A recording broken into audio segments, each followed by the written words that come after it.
అపోస్తలుడైన పౌలు ఫిలిప్పీయులకు రాసిన పత్రిక 4వ అధ్యాయము 4వ వచనం. ఎల్లప్పుడూ ప్రభువునందు ఆనందించుడి, మరలా చెప్పుదును ఆనందించుడి. 5 కూడా చదవడం. మీ సహనమును సకల జనులకు తెలియబడనీయుడి, ప్రభు సమీపముగా ఉన్నాడు. చాలండి, ఒక చిన్న మాట ప్రార్థన చేసుకుందాం. పరిశుద్ధుడా, ప్రేమమేడా, నీకే స్తోత్రాలు, వందనాలు తండ్రి. గొప్ప దేవుడా, శక్తిమంతుడా, సర్వాధికారి, చదవబడిన లేఖనం ద్వారా నాతో మాతో అందరితో మాట్లాడమని, మాకు సహాయం దయచేయమని ఘనత మహిమ ప్రభాలు మీకు ఆరోపిస్తూ యేసయ్య శక్తి కలిగిన నామంలో అడిగి వేడుకుంటున్నాము తండ్రి, ఆమేన్. దేవుని వాక్యం తెలియజేస్తూ ఉంది, ఆనందముగా ఉండుడి. మరి ఆనందంగా ఉండాలంటే ఎలాగుంటాం? ఆనందంగా ఉండండి అని చెప్పేసాం, సరిపోయిందా? ఈరోజు చాలామంది సేవకులు అదే చెప్తూ ఉన్నారు, మీరు ఆనందంగా ఉండాలంటే యేసుక్రీస్తు ప్రభుని నమ్ముకోండి, మీ అప్పులు తీరిపోతాయి, మీకు ధనం వస్తుంది, సొంత ఇల్లు వస్తుంది, మంచి మంచి ఉద్యోగాలు వస్తాయి, మీకు ఆనందం వస్తుందని చెప్తూ ఉన్నారు. అయితే పౌలు గారు ఆ విషయం చెప్తూ ఉన్నారా అని మనం గమనించినట్లయితే, ఆనందం అనేది ధనంలో రాదండి. ధనమున్న వారే ఆనందంగా ఉండేలాగుంటే ఈరోజు ఐశ్వర్యవంతులైన వారు ఆత్మహత్యలు చేసుకోరు. చదువుకున్న వారే ఆనందంగా ఉండేలాగుంటే చదువున్న వారు అందరూ కూడా ముఖాలు ఎలిగిపోతూ ఉంటాయి. ఇప్పుడు సహోదరులు చెప్పారు, ముఖము మనోహరం. మన ముఖాల్లో తేజస్సు ఎప్పుడు వస్తుందయ్యా అంటే ఆనందంగా ఉన్నప్పుడే వస్తుంది. కానీ చాలామంది చదువులు అయితే ఉన్నాయి కానీ సంస్కారం లేదు. మన హైదరాబాద్ నగరాన్ని చూసామంటే చదువుకున్న వాళ్ళందరూ కూడా చెత్తేసుకుంటూ వెళ్ళిపోతుంటే, చదువులేని జిహెచ్ఎంసీ వారు తక్కువ చదువుకున్న కార్మికులు శుభ్రం చేసుకుంటూ వెళ్తూ ఉన్నారు. కాబట్టి చదువులో ఆనందం లేదు, ధనంలో ఆనందం లేదు. సొంత ఇల్లు ఉంటే ఆనందం ఉంటుంది అనుకుంటున్నారు కొంతమంది, ఇల్లు లేనివారు.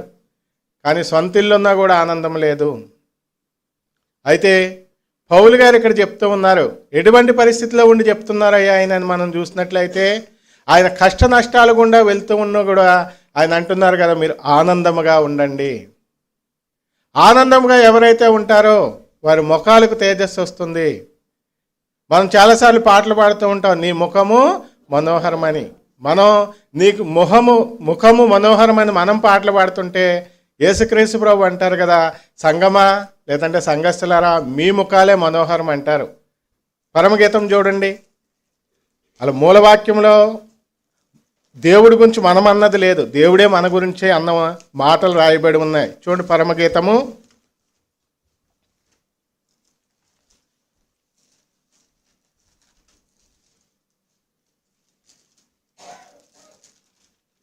2వ అధ్యాయము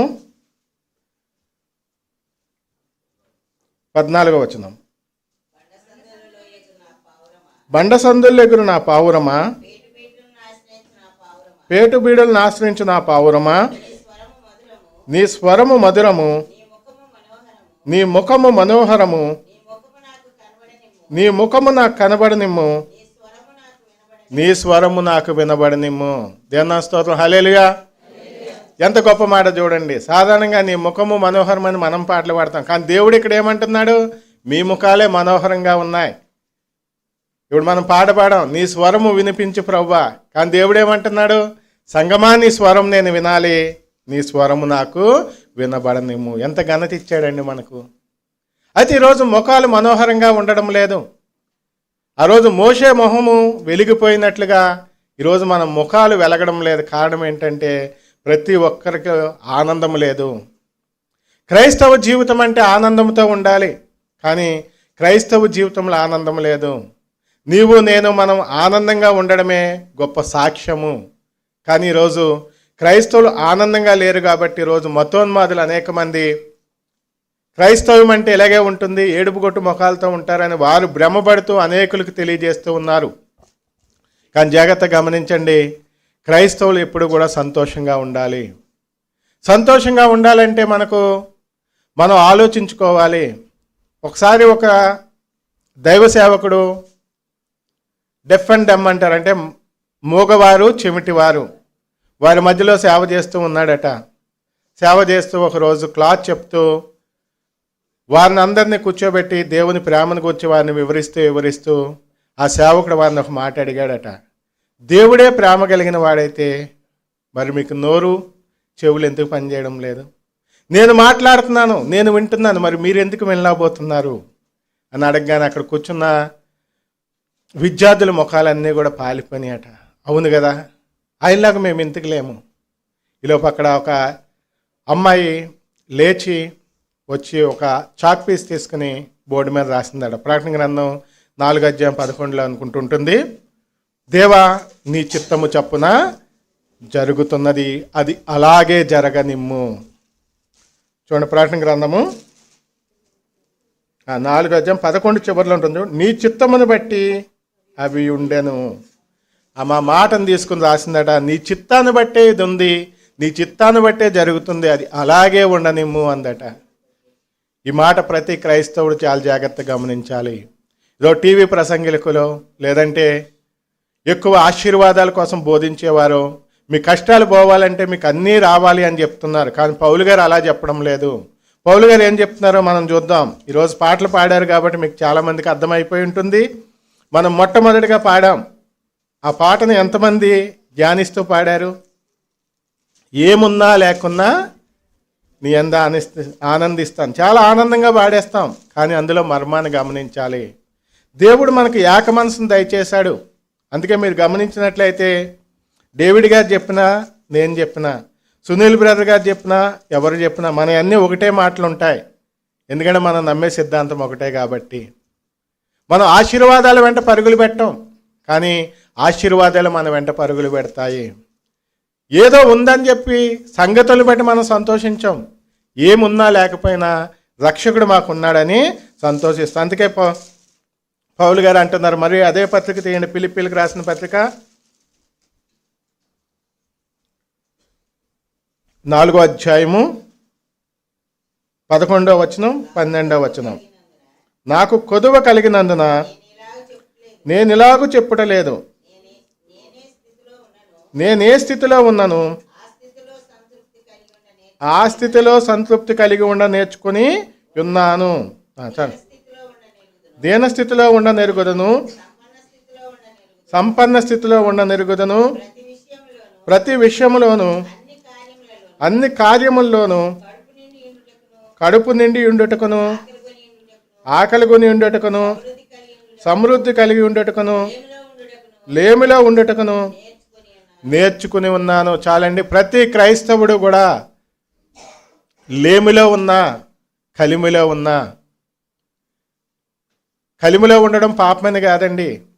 దేవుడు ఏ స్థితిలో ఉంచితే ఆ స్థితిలోనే. కొంతమంది అతి చేస్తూ ఉంటారు. లాజరు ధనవంతుడు స్టోరీ చదివి ఏమనుకుంటున్నారంటే ధనము కలిగి ఉండడం పాపం అనుకుంటూ ఉన్నారు. కానీ అక్కడ ఆ స్టోరీలో మీరు చూసినట్లయితే ధనవంతుడి గురించి రాస్తూ, లాజరు గురించి రాస్తూ అక్కడ ఇంకొక ధనవంతుడి గురించి చెప్పాడు దేవుడు. ఎవరా ధనవంతుడు? అబ్రహాము. అబ్రహాము ధనవంతుడే, కానీ ఎక్కడున్నాడు? అబ్రహాం ధనవంతుడు అయినప్పటికీ కూడా ఉన్నాడు. కాబట్టి ధనము కలిగి ఉండడం, ధనం లేకపోవడం కాదండి క్వాలిఫికేషన్ అనేది. దేవుణ్ణి కలిగి ఉన్నామా, దేవుణ్ణి కలిగిలేమా అనేదే క్వాలిఫికేషన్.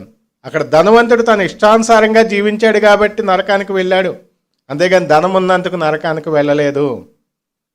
అలాగే ఇక్కడ మనం గమనించినట్లయితే క్రైస్తవుడు ప్రతి స్థితిలో ఉండాలి. ధనము కలిగి ఉన్నావా, ధనాన్ని బట్టి దేవుని స్తుతించు. లేమిలో ఉన్నావా, లేమిని బట్టి దేవుని స్తుతించు. పరిస్థితులన్నీ తలకిందులు అయిపోయినాయా, అయినా ఏం పర్వాలేదు, నాకు నా దేవుడు ఉన్నాడని ధైర్యంగా ఉండు. నిన్నటి దినాన్న బ్రదర్ ఒక మంచి మాట చెప్పారు. ఆర్థిక సమస్యల కోసం ప్రార్థన చేశాడు. అప్పుడు చాలామంది ఏమంటున్నారంటే, మేము ప్రార్థన చేస్తాం, మీ ఏటీఎం కార్డు పట్టుకుని గాల్లోకి చూపించండి, అందులోకి డబ్బులు వచ్చేస్తాయి అంటున్నారు. అది కాదండి మనకు కావాల్సింది. డబ్బులు ఉన్నప్పుడు ఎవరైనా నిలబడతారు, అది కాదు. అప్పులు ఉండనివ్వండి, అప్పులు ఉంటూ ఉండగానే స్తుతించే స్థితిలో మనం ఉండాలి. అప్పులు ఉంటూ ఉండగానే ఎందుకు ప్రార్థన చేస్తామంటే స్థిరమైన హృదయం. ఇప్పుడు పాట పాడాడు కదా, ప్రైజ్ ఆఫ్ స్పెషల్ సాంగ్. స్థిరమైన హృదయం మనకు ఉండాలి, అలా ప్రార్థన చేసుకోవాలి. కానీ ఈరోజు మనం ఏం చేస్తూ ఉన్నామంటే కలిగి ఉన్న దాన్ని అంతా కూడా మర్చిపోయి లేని దానికి పరుగులు పెడుతూ ఉన్నాం.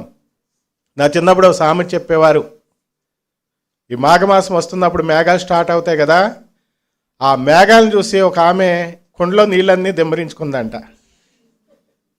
ఎందుకంటే ఈ కొద్దిగానే ఉన్నాయి, వర్షం వస్తే చాలా వచ్చేస్తుంది. మనలో చాలామంది అదే విధంగా ఉంటారు.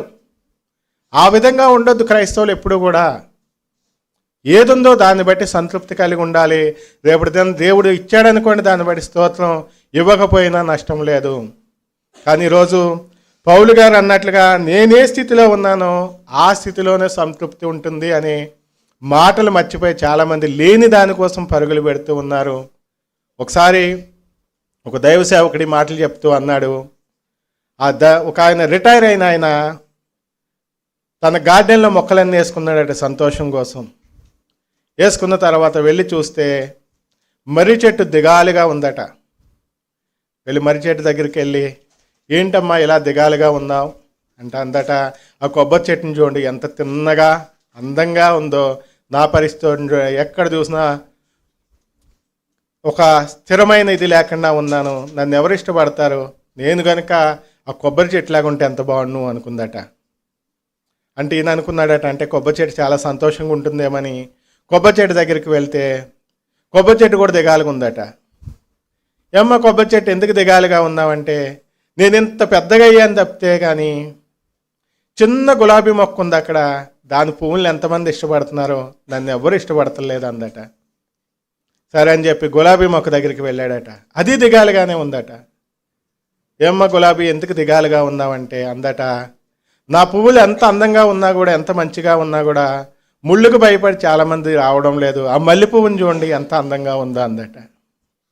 మల్లెపువ్వు చెట్టు దగ్గరికి వెళ్తే అది దిగాలుగా ఉందట. అక్కడికి వెళ్ళి ఏమ్మా ఏం దిగాలుగా ఉన్నావంటే, ఎంతో వాసన వస్తున్నాయి బాగానే ఉంది అంతా, కానీ ఆ సన్నజాజిని చూడండి, ఆ గోడల మంచి పాకి ఎంత అందంగా కనిపిస్తుందో, నేను అలాగుంటే ఎంత బాగుంది అందట. అలా ప్రతి ఒక్కరికి కూడా ఏదో ఒక లోటే, నేను వాళ్ళలాగలేను, వీళ్ళలాగలేను, వాళ్ళలాగలేను, ఎప్పుడు చూసినా కూడా వేరే వాళ్ళలాగా ఉండాలని అనుకరణ, వేరేలాగా ఉండాలని ఎక్కడికక్కడ ఆలోచన, అలా ఉంటూ తమ సామర్థ్యాన్ని కోల్పోతూ ఉన్నారు, తమకు దేవుడిచ్చిన దాన్ని మర్చిపోతూ ఉన్నారు, తమకు దేవుడు ఏది ఇచ్చాడో దాన్ని బట్టి సంతోషించలేని స్థితిలో అందరి ముఖాలు కూడా మాడిపోయి ఉన్నాయి ఈరోజు క్రైస్తవుల ముఖాలు. అందుకే సహోదరుల ద్వారా ఆ మాటలు మీకు వినిపింపజేశారు. మీ ముఖాలు ఎప్పుడు కూడా సంతోషంగా ఉండాలి. సంతోషంగా మన ముఖం ఉంటే ఏ మేకప్లు అవసరం లేదండి. చిన్నపిల్లల్ని చూడండి, చిన్నపిల్లలు వారు నలుపుగా ఉన్నా తెలుపుగా ఉన్నా, మగపిల్లైనా ఆడపిల్లైనా వారు ఎలాగున్నా ఎత్తుకుంటాం. కారణం ఏంటి? వారి కల్మషం లేని నవ్వు ఉంటుంది కాబట్టి వాళ్ళ ముఖాలు ఎప్పుడూ వెలిగిపోతూనే ఉంటాయి. మనం ప్లాస్టిక్ నవ్వులు పెట్టుకుంటాం కాబట్టి లిప్స్టిక్లు వేసుకోవాలి. మనం ప్లాస్టిక్ నవ్వులు పెట్టుకుంటాం కాబట్టి మన ముఖాలు అన్నీ పెట్టుకుంటాం. అసలు ఆనందాన్ని వదిలేసి దిగాలుగా మూతు ముడుచుకొని ఎప్పుడు కూడా బాధపడుతూ ఉంటాం. అలా బాధపడేవారు క్రైస్తవులు కాదని దేవుని వాక్యం తెలియజేస్తూ ఉన్నది. నీకు దేవుడు ఏది ఇచ్చాడో దాన్ని బట్టి సంతోషించండి. దేవుడు ఎలాగైతే మిమ్మల్ని చేశాడో దాన్ని బట్టి ఆనందించండి.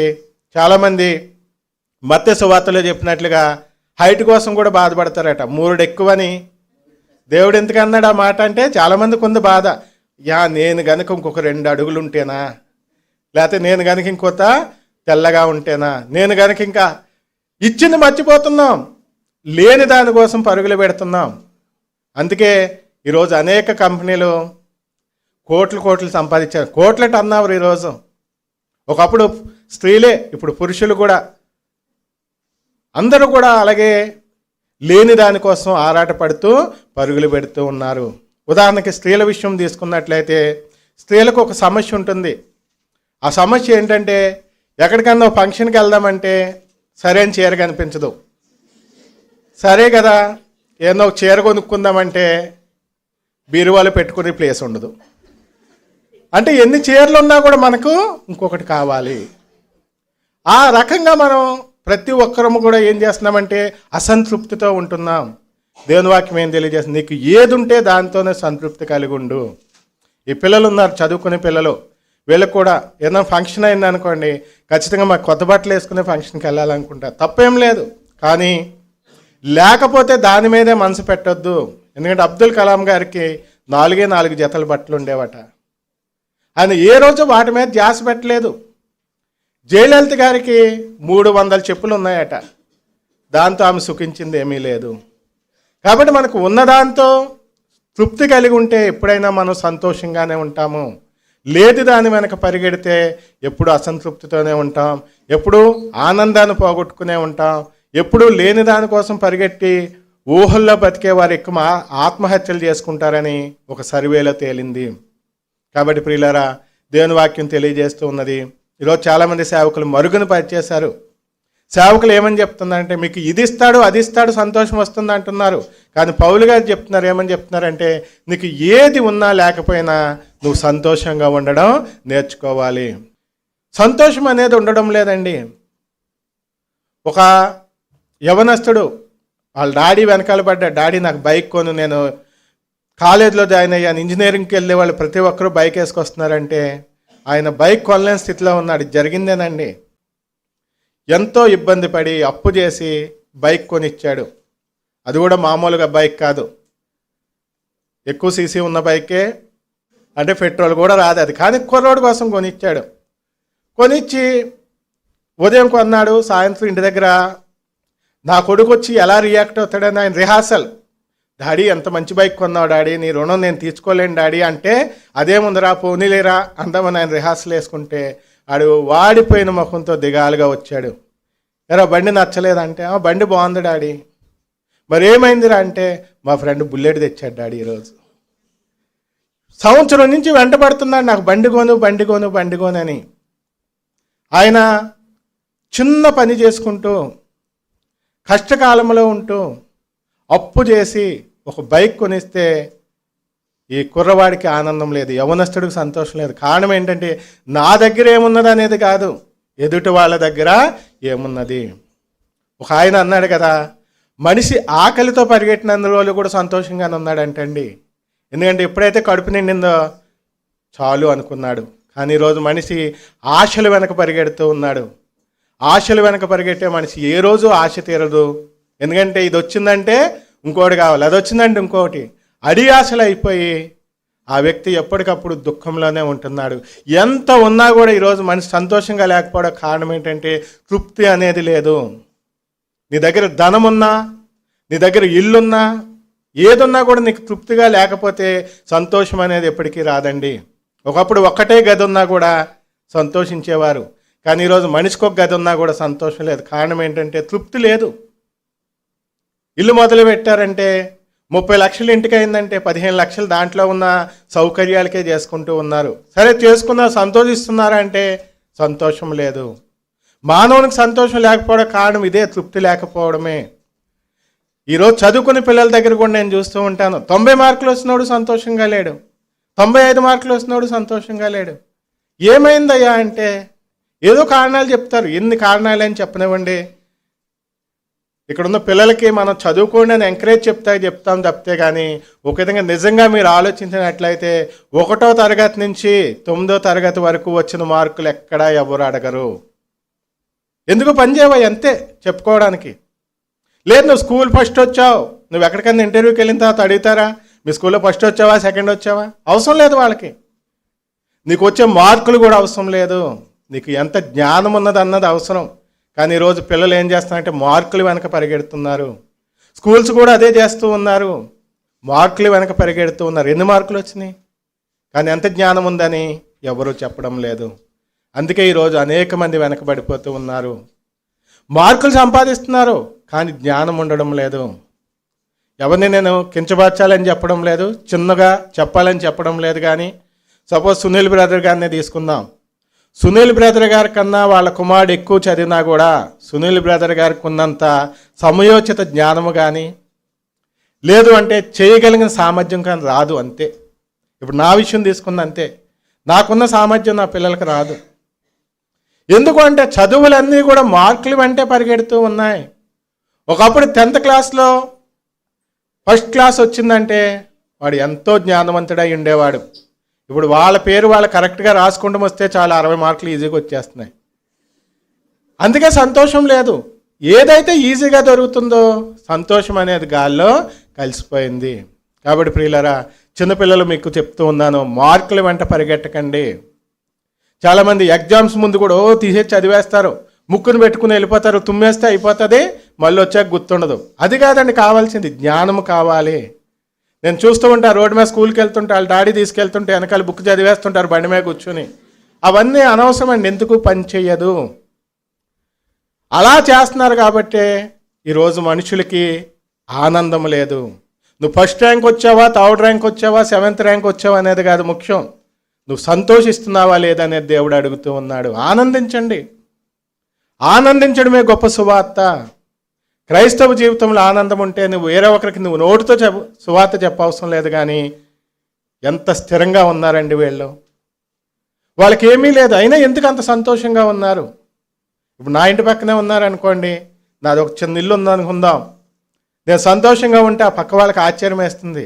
ఏంటి వీళ్ళకి సరైన ఇల్లు లేదు, ఎందుకు సంతోషంగా ఉంటున్నారు? వాళ్ళే వచ్చి అడుగుతారు, ఏంటి బాబు నీ సంతోషం, ఏంటి నీ ఆనందం అంటే అప్పుడు మనం చెప్పొచ్చు, యేసుక్రీస్తు నాకున్నాడు. దేవుని స్తోత్రం, హల్లెలూయా. కాబట్టి ప్రతి ఒక్కరు కూడా ఆ సాక్ష్యాన్ని కలిగి జీవించుదాం. ప్రతి ఒక్కరు కూడా ఆనందించుదాం. ఎందుకు ఆనందిస్తున్నాం?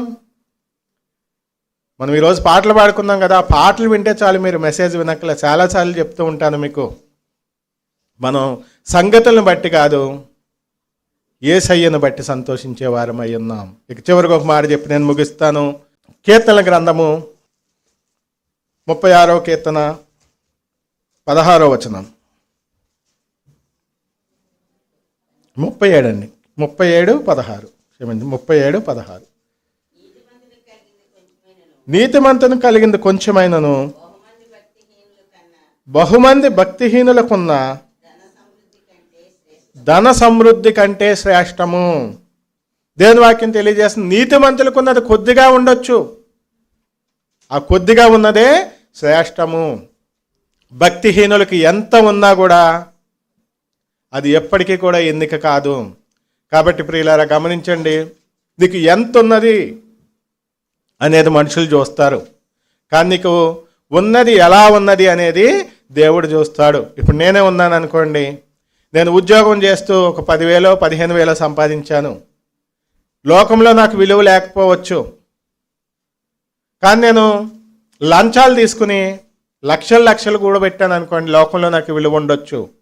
కానీ దేవుని దగ్గర విలువ అనేది ఎప్పుడు ఉంటుందంటే నా నీతిని బట్టే ఉంటుంది. అక్రమంగా అన్యాయంగా సంపాదించిన ధనం ఏది కూడా దేవుని దగ్గర మనకు మెప్పు తీసుకురాదు. ఒకసారి ముంబైలో ఒక ప్లాట్ఫామ్ మీద ఒక ఆయన చేపలు అమ్ముకుంటూ ఉన్నాడట. చేపలు అమ్ముకుంటూ ఉంటే ఒక యవనస్తుడు వెళ్ళి చేపలు ఇమ్మని చెప్పాడట. ఫిష్ కాల్స్తూ వేపుతూ ఉన్నప్పుడు కూర్చుని, మా ఫ్రెండ్ కూడా వస్తున్నాడు, మా ఫ్రెండ్ నేను కలిసి తింటాం, 2 ప్లేట్లు కావాలి అని చెప్పాడట. చెప్పినప్పుడు వాళ్ళు సిద్ధం చేస్తూ ఉన్నప్పుడు, సరే ఎలాగా కూర్చున్నాం కదా, ఎలా ఉంది మీ బిజినెస్ ఏంటి మీరు చెప్పండి అంటే, యజమాని అన్నాడట, నా స్టోరీ చెప్తాను మీరు వింటారా అన్నాడట. అంటే సరే చెప్పండి అంటే, ఒకప్పుడు మేము ఒక మంచి హోటల్ నడిపించే వాళ్ళం. మా హోటల్ ముందు ఒక బ్రాందీ షాప్ ఉండేది. ఆ బ్రాందీ షాప్కి వచ్చిన వాళ్ళందరూ వచ్చి మా దగ్గర బాగా తింటూ ఉండేవారు. ఇంచుమించుగా రోజు వచ్చేటప్పటికి 2,000 3,000 రూపాయలు మాకు మిగులుతూ ఉండేవి. అయితే నా భార్య ఒక సలహా చెప్పింది, ఎక్కడికి వెళ్ళి తాగి ఎక్కడికి వస్తున్నారు, అదే వైన్ మనం కూడా అమ్మినట్లయితే ఇంకా లాభాలు వస్తాయని చెప్పింది. చెప్పినప్పుడు మేము వైన్ కూడా మేమే అమ్ముతూ చేస్తే రోజుకి 5,000 రూపాయల దాకా మేము సంపాదించేవాళ్ళం. ఒకసారి ఒక దైవ సేవకుడు మా ఇంటి దగ్గరలో ఉండి మాకు వాక్యం చెప్పాడు. వాక్యం మమ్మల్ని పట్టుకుంది, దేవుళ్ళలోకి మేము మారాం. ఆ మందిరానికి వెళ్ళడం మొదలుపెట్టాం. మందిరానికి వెళ్తున్నప్పుడు ఒక ఆయన చెప్పాడు, యేసుక్రీస్తు ప్రభుని నమ్ముకున్న వారు మత్తు పదార్థాలు అమ్మకూడదని చెప్పాడు. ఇప్పుడు ఏం చేయాలి అనే ఆలోచన. అయితే ఒకప్పుడు మొత్తం తీసుకుని వచ్చి అమ్మి లాభాలు తెచ్చుకుందామని చెప్పి నా భార్య ఈరోజు అంది కదా, పోనీలేండి అమ్ముతాం మానేసాం. ఎప్పుడైతే అది మానేసామో మా వ్యాపారం పడిపోవడం స్టార్ట్ అయింది. పడిపోయి చివరికి దాని రెంట కూడా కట్టుకోలేక బయటకు వచ్చేసి మేము ఈరోజు ప్లేట్ 20 రూపాయలకి అమ్ముకుంటున్నాం అంటే ఆయన అన్నాడు, బాధపడకండి ఏం కాదులేండి అంటే, ఆయన అన్నాడు, లేదు నేను బాధపడతలేదు అన్నాడు. నేను ఇప్పుడు చాలా సంతోషంగా ఉన్నాను, నా భార్య కూడా చాలా సంతోషంగా ఉంది. ఒకప్పుడు మేము సంపాదించింది ఒక్క రోజులో సంపాదించింది ఇప్పుడు వారం పడుతుందేమో, కానీ ఈరోజు మేము తృప్తిగా ఉన్నామన్నాడు. దేవుని స్తోత్రం, హల్లెలూయా. ఈ తృప్తి ఎంతమందిలో ఉందండి? ఏదో పరుగులు పెట్టి అన్యాయాలు చేసి అక్రమాలు చేసి లంచాలు తీసుకుని ఉన్నవి లేనట్లుగా లేనివి ఉన్నట్లుగా రాసి ధనం సంపాదించుకుంటే ఎవ్వరికి సంతృప్తి ఉండదు. కానీ కష్టములైనా చిన్నదైనా కూడా, అందుకే ఇక్కడ అంటున్నాడు కదా, నీతివంతుని కలిగింది కొంచెమే అవ్వచ్చు, ఆ కొంచెము కూడా శ్రేష్టముగా ఉంటుంది, సంతోషాన్ని ఇస్తుంది. కాబట్టి ఈరోజు గమనించండి దేవుని సంగమా, దేవుని నీ జీవితంలో చెప్తూ ఉన్నాడు, ఎవరికో ఏదో ఉందని ఎప్పుడు కూడా అనుకోకండి, నాకు లేదే అని మీరు అనుకోకండి, నాకు ఇంకా ఉంటే బాగుండే అని అనుకోకండి. దేవుడు మీకు ఏ స్థితిలో ఉంచాడో ఆ స్థితిలోనే సంతోషంగా ఉండండి. దేవుడు ఏ స్థితి అయితే మనకిచ్చాడో ఆ స్థితిలోనే ఆనందించండి. ఆ ఆనందాన్ని మన దగ్గర నుంచి ఎవరో కూడా తీసివేయలేరు. ఈ లోకంలో వ్యక్తులు సంగతులను బట్టి సంతోషంగా ఉంటారు. ఇది జరిగితే సంతోషంగా ఉంటాం, ఇది జరగకపోతే ముఖాలు ముడుచుకుంటాం అన్నట్లుగా ఉంటారు. కొంతమంది అయితే ఏదున్నా కూడా ఎన్నున్నా కూడా ఎప్పుడు కూడా ముఖాలు మార్చుకునే ఉంటారు. వారి ముఖంలో మనం సంతోషం అనేదే చూడం. కొంతమంది జీవితాల్లో నవ్వు ఉండదు, కొంతమంది జీవితంలో సంతోషమే ఉండదు, కొంతమంది జీవితంలో ఆనందమే ఉండదు.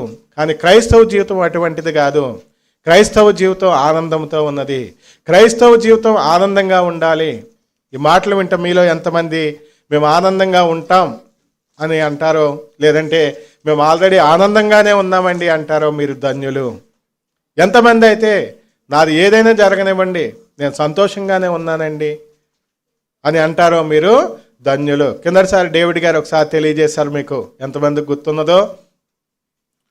ఒక యవనస్తుడు ఎగ్జామ్స్లో ఫెయిల్ అయిపోతే వాళ్ళ కుటుంబంలో స్తుతికుడు పెట్టాడట ఆయన.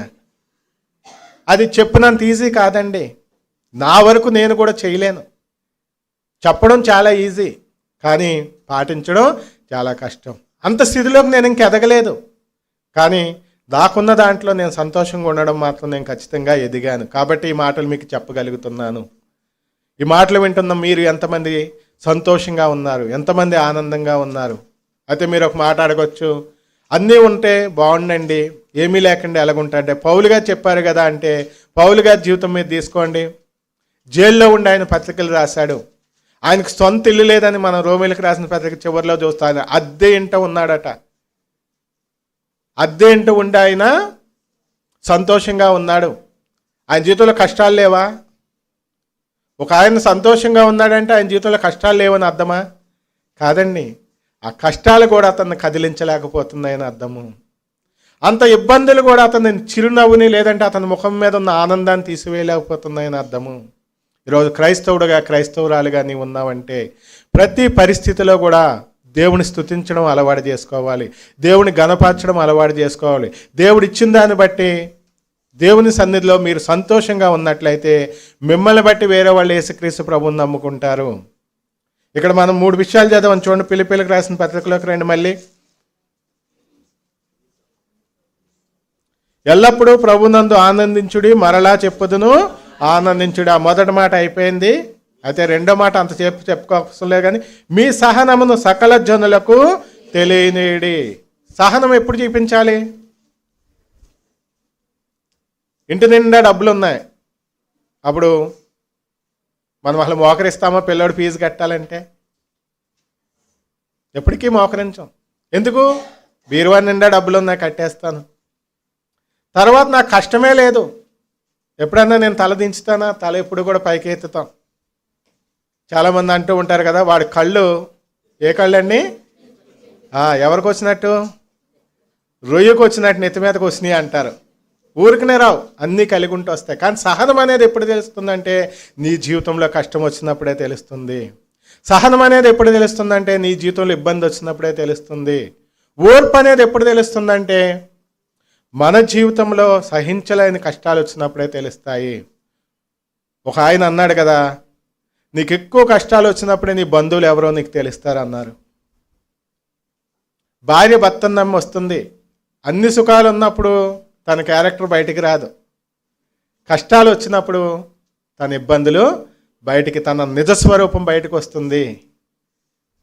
ఒక ఆయన ఉన్నాడట, అన్ని భాషలు కూడా అనర్గళంగా మాట్లాడగలడు. హిందీ, ఇంగ్లీష్, తెలుగు, ఏ భాష అయినా కూడా. అతను ఏ భాష చెప్పమన్నారట. అతను ఏ భాష చెప్పమంటే అతని దగ్గరికి వెళ్ళి మన హిందీలో మాట్లాడితే హిందీలోనే మాట్లాడుతున్నాడు, మలయాళంలో మాట్లాడితే మలయాళంలోనే మాట్లాడుతున్నాడు, తమిళంలో మాట్లాడితే తమిళంలోనే మాట్లాడుతున్నాడు. ఇంకా చాలామంది ప్రయత్నించి చెప్పలేకపోయారు. ఈ లోపల పక్కన ఉన్న వ్యక్తి ఏం చేశాడంటే ఒక గుండె పిన్ తీసుకుని చేతికి గుచ్చాడట. బాధలో ఖచ్చితంగా అతను మాతృభాషలోనే అరిశాడు అతను. అలాగే మనము కూడా మన కష్టం వచ్చినప్పుడే మన నిజస్వరూపం తెలుస్తుంది. ఒక పెద్ద ఆయన ఏమన్నాడంటే, భర్త అప్పుల పాయలైనప్పుడు ఆ భార్య పరిస్థితి ఏంటో తెలుస్తుంది, భార్యకి అనారోగ్యం వచ్చినప్పుడు భర్త పరిస్థితి ఏంటో తెలుస్తుంది అని చెప్పాడు. నిజమే కదా. మన సహనం ఎప్పుడు కనిపిస్తుంది? యేసుక్రీస్తు ప్రభు దగ్గరికి వచ్చాం, ప్రార్థన చేసాం, ప్రభువా మా అమ్మాయికి పెళ్లి కావాలి, తెల్లారేటప్పుడు మన ఇంటికి వెతుక్కుంటూ సంబంధం వచ్చేసింది అనుకోండి, స్తోత్రం స్తోత్రం హల్లెలూయా హల్లెలూయా అంటాం. 5 సంవత్సరాలు ప్రార్థన చేసినా పెళ్లి కావట్లేదు. అప్పుడు మన సహనం ఏంటనేది తెలుస్తుంది. అప్పులు తీర్చుకోవాలనుకున్నాం, ఈలోపు రవి గారు ప్రార్థన చేసినట్లుగా మన అకౌంట్లో ఒక ₹1,00,00,000 వచ్చేసినాయి అనుకోండి. రవి గారు ఎవరు అనుకుంటున్నారేమో, యూట్యూబ్లో ఉంటారు ఒక పాస్టర్ గారు, ఆయన ప్రార్థన చేస్తారు అకౌంట్స్లోకి డబ్బులు వచ్చేయాలని, కార్డులోకి డబ్బులు వచ్చేయాలని. ఆయన ప్రార్థన ఫలించిందో లేదో నాకు తెలియదు, కానీ ఒకవేళ ఫలించింది అనుకోండి, మీ సహనం ఎవరికైనా తెలుస్తుందా? తెలియదు. మన సహనం తెలియాలంటే మన కష్టాల గుండా ప్రయాణం చేయాలి. మన ఓర్పు తెలియాలంటే మన ప్రార్థనకు వెంటనే జవాబు రాకూడదు. దేవుడు అందుకే ఒక్కొక్కసారి లేటు చేస్తూ ఉంటాడు. ఆయన ఎందుకు లేటు చేస్తాడంటే మన సహనాన్ని పరీక్షించడానికే. ఎంతకాలం ఉంటారు వీళ్ళు, ఎంతకాలం నా దగ్గర నమ్మకంగా ఉంటారు? ఇస్తేనే ప్రభువా ప్రభువా అంటే ఆ సాతాను వచ్చి యోబు గురించి చెప్తాడు. విక్టర్ పౌలు ఉన్నాడు కదా, ఆయన కష్టాలు లేవు కాబట్టి ఎన్ని మాటలు ఆయన చెప్తున్నాడు, రేపు కష్టాలు కలిగించు, బేతేల్లో కనిపించడు, ఎక్కడికో కలవరికి ఎక్కడికో పారిపోతాడు ప్రార్థన చేయించుకుంటాకని చెప్తాడు. అప్పుడు దేవుడు నన్ను నమ్మాలి అంటే నా సహనం కనిపించాలి. అలాగే మీరైనా ఎవరైనా మన సహనం కనిపించాలంటే ఖచ్చితంగా మనకి ఇబ్బందులు రావాలి, వస్తాయి కూడా. దొరికింది దొరికినట్లుగా, అందినట్లుగా మనకు వచ్చేస్తూ ఉంటే ఎప్పటికీ కూడా మన సహనం కనిపించదు. ఇక 3వదిగా చూసుకున్నట్లయితే ప్రభువు సమీపముగా ఉన్నాడు. ఎంతకాలం అయ్యా ఈ కష్టాలు, ఎంతకాలం అయ్యి ఇబ్బందులు అంటే దేవుని వాక్యం తెలియజేస్తుంది, ప్రభువు సమీపముగా ఉన్నాడు, ఆయన దగ్గరలో ఉన్నాడు, ఆయన రాకడ దగ్గరలో ఉంది. కాబట్టి మీకు కలిగిన స్థితిలోనే, నాకు కలిగిన స్థితిలోనే మనం ఖచ్చితంగా సంతోషించుతూ ఉందాం. ఎందుకు అంటే దేవుని వాక్యం తెలియజేస్తుంది, ఇమ్ము ఇమ్ము అనే 2 కూతుళ్ళు ఉన్నారట. ఎవరికి? జలగకు. సామెతలు మీకు చెప్పవసరం లేదు, మీ అందరూ వాక్యాలు తెలిసిన వారే. ఆ ఇమ్ము ఇమ్ము అనే 2 కూతుళ్ళు అంతసేపు ఏమంటారు? ఇంకా వాళ్ళకి ఎంత జలగని చూసారు మీరు ఎవరైనా? వేలునంత ఉండదు, ఏలంతా ఉంటుందేమో, కానీ ఎంత రక్తమైన తాగుతూనే ఉంటుంది. తాగిన రక్తం కన్నా దానికి ఆ జంతువులో మిగిలిన రక్తం మీద ఉంటుంది దాని ఆశ. ఎప్పుడు లాగాలి. ఇప్పుడు కూడా కొంతమంది దేవుని పేరు చెప్పి ఇలాంటి వాళ్ళే ఉన్నారు. జలగలాగా పట్టుకున్నారంటే ఆ కుటుంబంలో మొత్తం పీల్చేస్తారు. పీల్చాక ఇంకా మళ్ళీ అక్కడ కనిపించరు, మళ్ళీ వేరే కుటుంబాన్ని పట్టుకుంటూ ఉంటారు. అలాంటి పరిస్థితుల్లో మనం ఉండకూడదు. జలగల్లాగా ఎంతసేపు ఇమ్ము ఇమ్ము అనేలా ఉండకూడదు. ఇంకా రాస్తూ అక్కడ అన్నారు కదా, ఎంత ఇచ్చినా కూడా తృప్తి లేనివి 4 ఉన్నాయట. ఆ 4 వేట అనేది ఈ తర్వాత చూద్దాం. ఆ 4గిట్లో ఒకటి నేనే అనుకుందాం, ఎవరికి వారు. ఎందుకంటే వేరే వాళ్ళు అంటే మనకు కోపం వస్తుంది కదా, ఎవరికి వాళ్ళు నేనే అనుకుందాం. ప్రభువా నువ్వు ఎన్ని ఇచ్చినా కూడా మళ్ళీ ఏం చేస్తాం మనం? ఒకటైన తర్వాత ఒకటి. చాలామంది స్వస్థత ప్రార్థనలో కూడా మనం చేస్తూ ఉంటాం, చేయడం మంచిదే. కానీ ఈరోజు తలనొప్పి కోసం చేసాం, మళ్ళీ రేపు కాలనీ ప్రార్థన అన్న గ్యారంటీ ఉందా? వస్తూనే ఉంటాయండి, ప్రతి వారం వస్తూనే ఉంటాయి. ఈ మట్టి దేహాల్లో ఉన్నంత వరకు బలహీనతలు వస్తూనే ఉంటాయి. కాబట్టి ఎక్కువ సమయం వాటి కోసం మీరు వెచ్చించకండి. 2వదిగా దేవుడు సమీపంగా ఉన్నాడు కాబట్టి మన ప్రార్థన కూడా చాలా యుక్తి కలిగి ఉండాలి. ఫలించే ప్రార్థన మనం చేయాలి. ప్రపంచ శాంతి కోసం ప్రార్థన చేస్తే తప్పని నేను చెప్పను, కానీ ఫలించదు. ఎందుకు ఫలించదు? మత్తయి సువార్త 24వ అధ్యాయంలో ప్రకటనలో ఎక్కడికక్కడ దేవుడు రాయించుతూనే ఉన్నాడు, రాజ్యం మీదకి రాజ్యం లేచును, యుద్ధాలు జరుగును, మనం ఆపమని చెప్పిన ఆగనాగు. కాబట్టి మన ప్రార్థన ఎప్పుడు ఎలా ఉండాలంటే నశించిపోయే ఆత్మల కోసం ఎక్కువ ప్రార్థన చేయాలి. ఒక సువార్తికుడిగా చెప్తున్నాను అనుకోకండి, దేవుడు మనకు చెప్పింది ఏంటంటే మొట్టమొదటిగా మనం ఎక్కువ ప్రార్థన చేయవలసింది నశించిపోయే ఆత్మల గురించే. 2వదిగా ఎవరైతే దేవుణ్ణి నమ్ముకున్నారో వారి సిద్ధాంతంలో కరెక్ట్గా ఉండాలి. చిన్న చిన్న విషయాలు కొన్ని ఉంటాయి. తెల్లబట్టలే కట్టుకోవాలి, లేదంటే అంగీ వేసుకోవాలి, లేదంటే స్త్రీలు తెల్లబట్టలే కట్టుకోవాలి, అలాంటివి కొన్ని ఉంటాయి. అటు చిన్న చిన్న విషయాల్లో కొంత స్వేచ్ఛ ఉంది మనకి. కానీ కొన్ని విషయాలు ఉంటాయి, అవి మార్చకూడదు. బైబిల్ ఎలా చెప్పిందో అలాగే చేయాలి. వాటిలో తిరుగుండకూడదు. వాటి కోసం మనం ప్రార్థన చేయాలి. ఇప్పుడు జాన్ వెస్లీ కోసం నేను ప్రార్థన చేస్తూ ఉన్నాను. 2025 సంవత్సరంలో రక్షణ పొందాలి. రక్షణకు సిద్ధంగానే ఉన్నాడు, కానీ ఇంకా మార్పు చెందాలి. మా సువార్త సైన్యంలో 50 మంది మేము వెళ్తే 50 మందిలో రక్షణ లేని వారు ఎవరు లేరండి. అందరూ బాప్తిసం పొందిన వారే. నేను ఖరాఖండిగా చెప్తాను. మాకు చెరుకుమెల్లి మాకు ఉంది చిన్న సంఘమే, 11 మందే వస్తారు. కానీ 11 మందిలో 10 మంది రక్షణ పొందిన వారే. ఎందుకంటే ఎక్కడైతే బాప్తిసం పొందారో అదే సంఘం తప్పితే కానీ బాప్తిసం లేని వారు ఎంతమంది ఉన్నది సంఘం కాదు, వారి సంఘస్థులు కాదు. అది నా ఉద్దేశం. దేవుడి ఉద్దేశం కూడా అదే నేను నమ్ముతూ ఉంటాను. కాబట్టి ఎక్కువ మనం చేసే ప్రార్థన ఈ స్వస్థతల గురించి కానీ, లేదు అంటే వేరే దాని గురించి కానీ ఎక్కువ సమయం వ్యర్థం చేసుకోకుండా ఒక మాట చేయండి, తప్పేమీ లేదు. కానీ ఎక్కువగా మనం ప్రార్థన చేయవలసిన విషయం ఏంటంటే నశించిపోయే ఆత్మలు కావాలి ప్రభువా, ఆత్మలు మాకు దయచేయండి. ఎన్ని ఆత్మలు మనం రక్షించుకుంటామో అవే మనకు అక్కడ జీతం. ఎంతమందిని అయితే మనం దేవుళ్ళలోనికి నడిపిస్తామో వారే మనకు అక్కడ కనిపిస్తారు. రేపు దేవుని దగ్గరకు వచ్చి యేసుక్రీస్తు నామములో అంటే, యేసుక్రీస్తు నామం నీకు తెలుసా బాబు అంటాడు దేవుడు. అప్పుడు ఏం చెప్తాం? సరే నువ్వైనా యేసుక్రీస్తుకి తెలుసా అంటే, లేదండి మా డాడీకి తెలుసండి. ఒప్పుకోడు దేవుడు. కాబట్టి ఖచ్చితంగా మన ప్రార్థన ఫలించాలంటే మనకు రక్షణ అనుభవం ఖచ్చితంగా ఉండాలి. ఇక చివరిగా ఒక మాట చూసినట్లయితే, మనం ఎప్పుడు కూడా ఎవరితో కూడా పోల్చుకోవద్దు. ఒక యవనస్తుడు ప్రార్థన చేస్తున్నాడు అటు ఒకసారి, దేవా ఏసన్న గారిలాగా నన్ను వాడుకోవయ్యా అని. దేవుడు అన్నాడట, నాకు ఒక ఏసన్న చాలు బాబు, నీకు నీవులా సేవ చేయి అన్నాడట. ఎందుకు అంటే మన శరీరం అంతా ఎడం చేయి అయిపోయింది అనుకోండి, ఉపయోగం ఉందా? మన శరీరం అంతా కుడి చేయి అయితే ఉపయోగం ఉందా? ప్రతి అవయవము అవసరమే. అలా దేవుడు నిన్ను తన అవసరము కోసం ఈ భూమి మీదకు పంపాడు. తను సంతోషించడానికి ఇక్కడ పంపాడు. కాబట్టి నిన్ను బట్టి నువ్వు సంతోషిస్తూ, నిన్ను బట్టి నువ్వు ఆనందిస్తూ, ఈ లోకంలో సామెత ఉంటుంది, కాకి పిల్ల కాకి ముద్ద అన్నట్లుగా నాకు నేనే అనుకోవాలి, నేను చాలా బాగుంటాను, నేను చాలా సంతోషంగా ఉంటాను. అలా మన కుటుంబం గురించి కూడా దేవుడు నాకు ఇచ్చింది చాలు, ఎవరో గురించి నాకు అవసరం లేదు.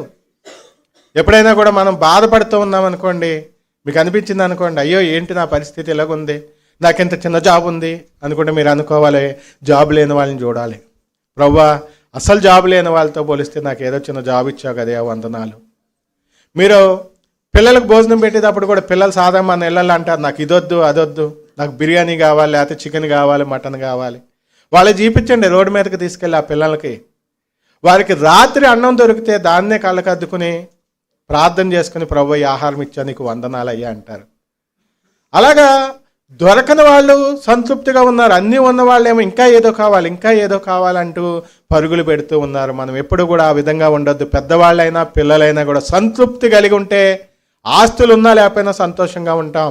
సంతృప్తి కలిగి ఉంటే, ఐశ్వర్యం ఉన్నా లేకపోయినా సంతోషం కలిగి ఉంటాం. సంతృప్తి కలిగి ఉంటే ఫస్ట్ ర్యాంక్ వచ్చినోడు ఆయన దిగులుగా ఉంటాడేమో, కానీ నీకు థర్డ్ ర్యాంక్ వచ్చినా కూడా నువ్వు సంతోషంగా ఉంటావు. ప్రభువా నీకు ఇచ్చిన దాన్ని బట్టి వందనాలయ్యా. కాబట్టి ప్రతి ఒక్కరూ కూడా ఆ రీతిగా జీవించాలని మిమ్మల్ని అందరినీ కూడా దేవుని పక్షాన్ని నేను బ్రతిమాలుకుంటూ ఉన్నాను. మనం పాటలు పాడుతున్నాం, కానీ పాటలను గ్రహించుదాం. మనం ఎన్నో పాటలు పాడుతున్నాం, కానీ ఆ పాటల్లో ఉన్న మర్మాన్ని గ్రహించి ఆ రకంగా నేను ఉన్నానా లేదని ఎప్పటికప్పుడు మనల్ని మనం సరి చేసుకుంటూ, ఏ ఒక్కరితో మీరు పోల్చుకోవద్దు, మీ పిల్లల్ని కూడా పోల్చొద్దండి. నేను చాలాసార్లు చెప్తుంటా, మా ఇంట్లో కూడా ఏ మాటలు చెప్తుంటాను, మీకు కూడా చెప్తున్నాను, ఎవరితో ఎవరిని పోల్చొద్దు. ఒక ఆయన అంటున్నాడు, ఆ జగన్ చూడు అంత వయసులోనే ఆయన ముఖ్యమంత్రి అయిపోయాడు రా, నువ్వు ఉన్నావు అంటే ఆ కుమారుడు వాళ్ళ నాన్న అంటున్నాడు కదా, నాన్న రాజశేఖర రెడ్డి నీ వయసే, ఎంత ఆస్తి ఇచ్చాడు నాన్న జగన్కి, నువ్వేమిచ్చావు? ఏం చెప్తావు సమాధానం? కాబట్టి ఎవరితో పోల్చుకోవద్దు. నేనే ప్రత్యేకము, నేనే. అందుకే దేవుడు మనల్ని ప్రత్యేకంగా సృష్టించాడు. నీకు అనుభవం నాకు అనుభవం కలవదు. దేవుడు ఎవరితో వాళ్ళకే ఇచ్చాడు. ఎవరి టాలెంట్ వారికి ఇచ్చాడు, ఎవరి రక్షణ వాళ్ళకి ఇచ్చాడు, ఎవరి సంతోషం వాళ్ళకి ఇచ్చాడు. కాబట్టి ప్రతి ఒక్కరు కూడా కళ్ళు మూసుకుందాం, ఒక నిమిషం ప్రార్థన చేసుకుందాం.